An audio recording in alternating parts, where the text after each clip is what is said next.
So we're delighted to be joined by former Shamrock Rovers player Jason Colwell. Jason, how are you today? Hey Macdara, I'm good. Yeah, all good. Nice weather. Football's Uh, back. Euros is on. League of Ireland is on. All good. Fans back in the stadium as well, which is great to see a Well, bit of an atmosphere at games. oh my God, just watching the Denmark match last night. The difference in the Denmark match. Well, I was watching Rovers Bows, of course, but also flicking onto Denmark, and my God, the fans in the ground just make the world of difference. It was great to see. Yeah, so we had 1,000 fans last week in Tala for the Finn Harps game, 1,000 fans this week for the Drogheda game. So something to Yeah. look forward to. And you are, as well as being a former Rovers player, you're a Rovers fan, and that's clear to see. You would have gone to Milltown with your dad, who later on in his career was chairman of the club. What are your memories of the games in Milltown? Are the players that you remember from those days as a kid watching games?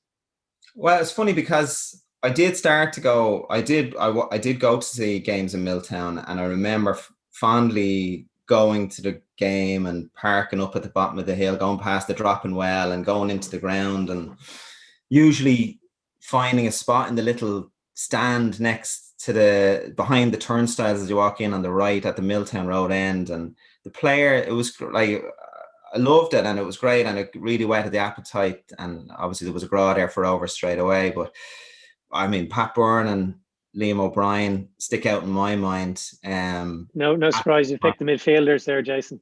No, I know, I know. That's I have that's my thing. Even now, when I'm watching any game, I just look at midfielders. So obviously, I'm just drawn to that, and that's natural. But yeah, no, they were the two that for me.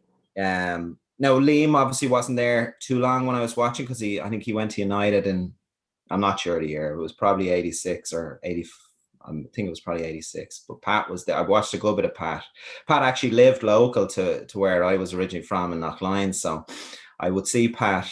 Funnily enough, Pat, we'd have like community weeks or whatever up in Knockline during the summer, and Pat would put on his boots for the annual football tournament on the green. And even then, he was like, "Oh my God, this guy is unbelievable." But it's funny because I do remember a good bit of Milltown, but you know, I suppose my real staunchness for Rovers really arrived when they actually moved to Dalymount, believe it or not. I think that's because my dad got involved around that time and I was going to Yeah. all the games and I was hanging around the ground a lot. We were going to Dalymount, being there early and staying late and making sure everything was done right. I'd be in and around the scene. And it was, I just, they were tough days. Noel King was the manager. He was trying to scrap together a team, and it was great when they got results, especially against the Beer Club. It felt like it meant more because it was harder, and I think that's where you develop that real, I suppose, fondness for a team and a club, and that stayed with me since. And you began your League of Ireland career with UCD, and very successful UCD side. A lot of players that went on to win trophies at other clubs. How did the move come about from you to go from UCD to Shamrock Rovers? Yeah, so we had a terrific side at UCD. Really, to be honest with you, I think we finished. We played my time there. We were in the first division. We built a team together as UCD tend to do. And then when we got to Premier Division, we were well capable. We could have come close to winning a league if we had kept our side together. That's genuine truth. And I suppose it started to become apparent. Actually, my first season I did quite well, and Ray Tracy was the manager down at Rovers, and I don't know what happened. Him and Tony Mackin, I think RDS games used to be 2 o'clock, I think, because there was Yeah, there no was on a no Sunday. floodlights. There was no floodlight. So up in Belfield, it was usually 3:30. I think 3:30, something like that kickoff. So Ray and Tony used to go up to the UCD matches after RDS quite a lot because it was only up the road. And they'd usually get second halves. And Ray at that stage, then towards the end of that season, he actually expressed an interest in possibly signing me at that point. But he actually signed a colleague of mine and said, Gary O'Sullivan, another midfielder. And I actually spoke to him and he said, listen, we're interested, but you're just not ready yet. But anyway, that was that. But then I suppose, like, move forward probably 5 years, and I was doing quite well, and I had been selected for a lot of the National League. At that time, there was a glut of National League selection games, and I was selected for quite a lot of them. And I suppose that put me in, I suppose, at the forefront in terms of maybe clubs being interested. So I think I had Felix and Derry and Brian Carapats that were on, and but I'd only ever really wanted to play for Rovers. And then I spoke to Pat. So that would have been 97, early 97. And he said they were very interested, and if they could do something, they would do it. So I kind of sat tight as long as I could, and eventually the move happened. So I was thrilled. And do you remember your first game? I have heard you speak about your first goal, so you might tell us about that one as well. But do you remember pulling on the green and white hoop jersey for the first time? Yeah, I think actually it might have been green and black. I think it was one of those. Okay. I'm actually not sure. I think I have pictures, but I'm sure it was again in a friendly against St. Johnstone in Talca Park. I'm sure that was my first game, and I think we drew 1-1. Played quite well, actually. We hadn't had much of a pre-season at that stage, and I was surprised actually at the level we were at. But so that was my first game against it. Then very soon after, we made that famous Silent Man trip. I think it was the following week. And I played 3 games over there. And first league game, of course, what fixture comes up? UCD away. I mean, what else could it be? And it was great because we went and we beat them 3-0, and we played really well, and I did quite well. And it was a big deal for me going back to the club. I spent 6 great years at UCD, so it meant a lot. And your first goal with the Orange football? First goal, I'm pretty sure. Yeah, I'm pretty sure my first goal was up in Finn Park on I think it was a midweek match. It might have been rescheduled for probably because of weather. But anyway, we go up and it was snowing and an orange ball and a diving header. You could out of everything that shouldn't be, it was, because I wouldn't have scored too many headers and I wouldn't have played too many times in snow with an orange ball. But yeah, that's probably why I can remember it more than anything. Yeah. Unfortunately, we lost the game, so it didn't really count for much. Yeah, you'd prefer if it was a winner. We're speaking just a little bit after the European draw, so Shamrock Rovers will be playing Slovan Bratislava at the start of July. But you were involved in a few European trips, but one of the ones that are European ties, one of the ones that stands out, people always talk about, is the Altay Spor game against the Turkish side, where we came very close to going through, but the away leg has got quite a lot of reputation that, some atmosphere playing in Turkey at that time.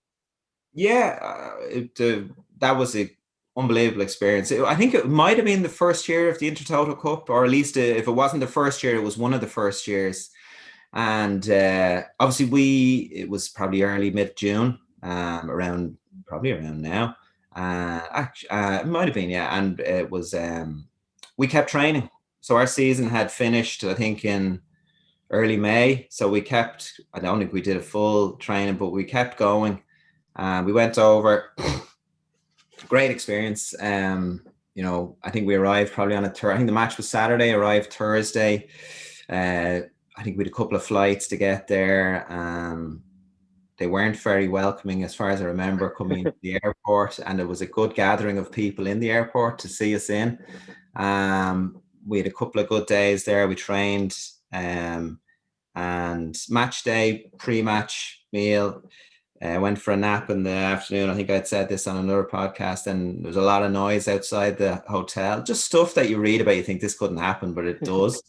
Taxis blowing their horns, making sure you couldn't sleep, whatnot, and then going very early to the ground. Again, that's common practice in Turkey for security reasons. I think we were there probably nearly 2 hours before the match, which is too long, but it needed to be done. And then we went, and I'm sure many players who've been there told the story, the goat that was there 1 minute and gone the next, and the lads had blood on their foreheads. And we arrived out for the warm-up, and there's already, 20,000 there, and it's still 3/4 of an hour to an hour before the game. And it was a great experience. I still have some photographs. Actually, I came across photographs recently that I never realized I had. I presume Bobby Best had at some stage taken them and given them to me, but I found them somewhere, and it brought back memory.